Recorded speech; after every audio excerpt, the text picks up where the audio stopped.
2, 1, 2.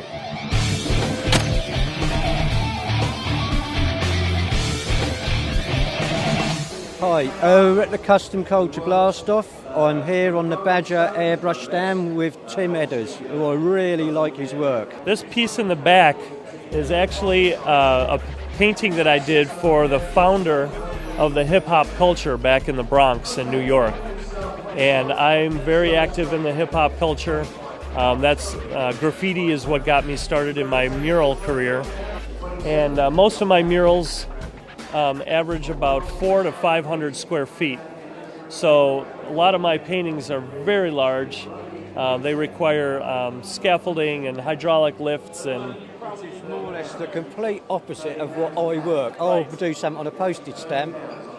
Right. That's what blew me away, that size of the work that you do. It's just incredible. And vice versa. I looked at your work and said, how do you paint so small with so much detail, you know? So we have a really nice mutual respect for each other's work, just starting out with the size, but then going into so much more, you know.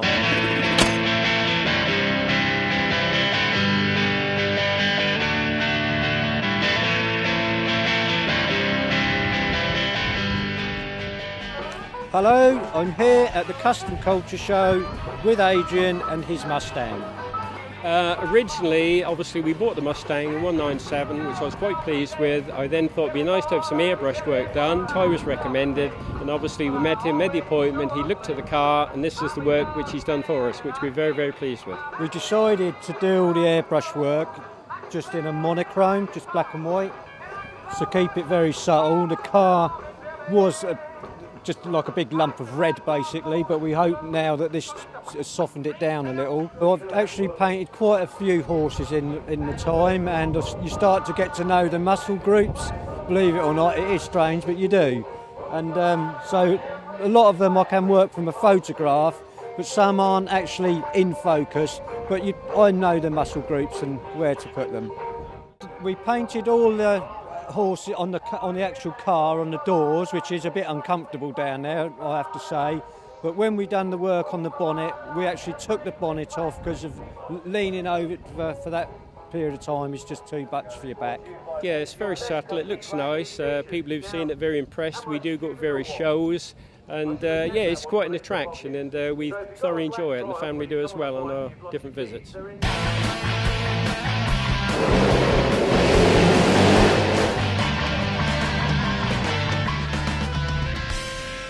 I'm here with Tom Shepherd. I've just commissioned Tom to do a small canvas for me, and probably later on in the year I'd like him to do something a bit larger for me. So we'll just have a look at some of Tom's sketches and see what Tom's come up with. Right, this is what Ty brought along. He wanted something like that, but done in my style, and this is a little sketch I've come up with so far.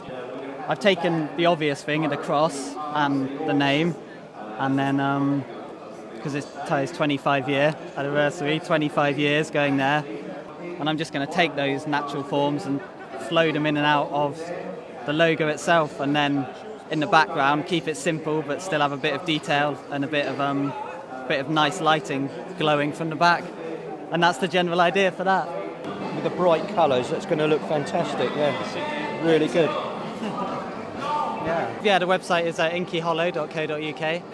There's a lot more of my guitar work on there, more of my paintings, and I've also got a blog that I keep up to date with general goings on and all the new paintings and stuff. And yeah, you can also get in touch through the website as well. Take commissions on paintings. The bulk of it is on the guitars, the commission work, but yeah, you can pretty much paint anything. The same approach as airbrushing. You can, if you can prime it, you can paint it.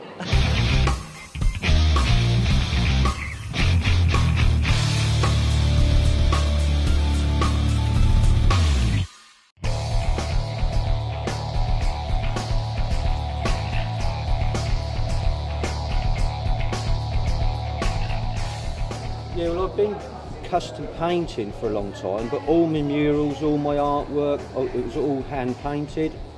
Various artists like Frank Frazetta, Boris Vallejo. The shops were full of those books, all fantasy art, and I taught myself to hand paint those, you know, humble enamels and things like that. And then I think you reach a point where you want that polished look, that real nice airbrush realism, and I just thought, well, I've got to get into airbrushing. And I remember the first times picking up an airbrush, I struggled, and probably threw that airbrush a few times, but I persevered, you know, because I knew what I wanted to do, and that's basically it. If you know where you're going, you've got to keep focused. And when you do that, that fills you up so much, and you think, wow, I don't care what anyone else thinks, I know that's good.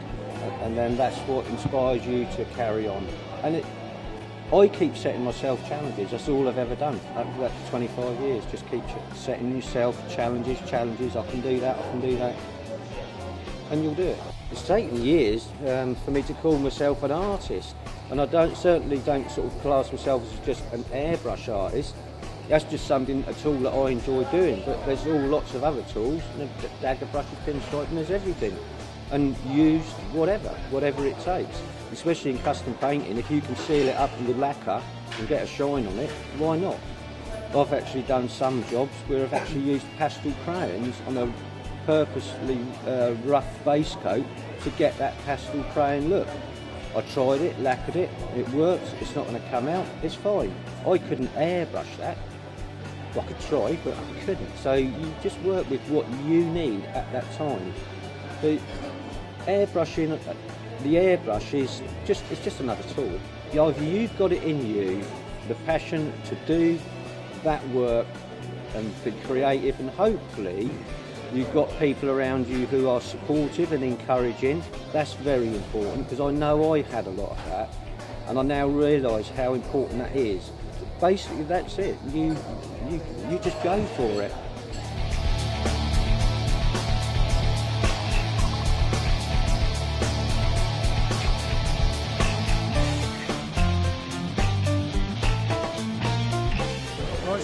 Likewise, mate. Has been a pleasure. Only took 20 years, yeah. But the short answer is keep doing what you're doing. And you.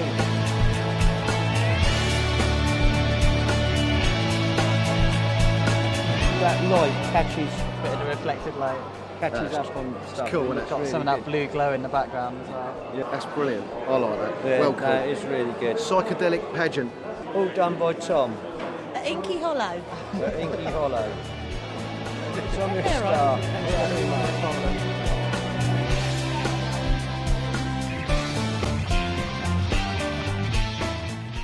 This is Dave D-Dubs. He's just presented me with a lovely, wonderful present. I don't know if you can see this. Congrats to the pageant posse, because I like Dave's work. It's completely different, opposite to mine. And I assume this is me with the ring finger, as you can see, the skull ring, with a nice big 25 congratulations, which I'm quite touched. Thank you very much. That's an original. It's original. And you still can't have a job. I look up to him. I really like his work. He's inspired me to airbrush.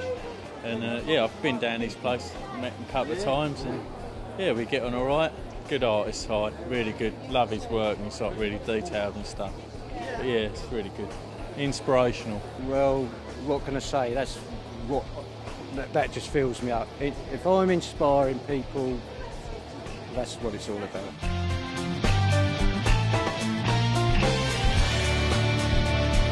Right, the best airbrushing. Everybody has been applauding it today, and it is the winner of the airbrush section.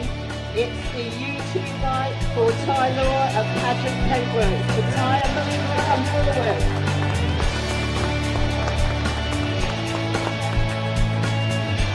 Now, I would actually like Ty and Melinda to stay. I would also like you all to go and look at the YouTube bike, because it is superb, and it has also won Best in Show as well.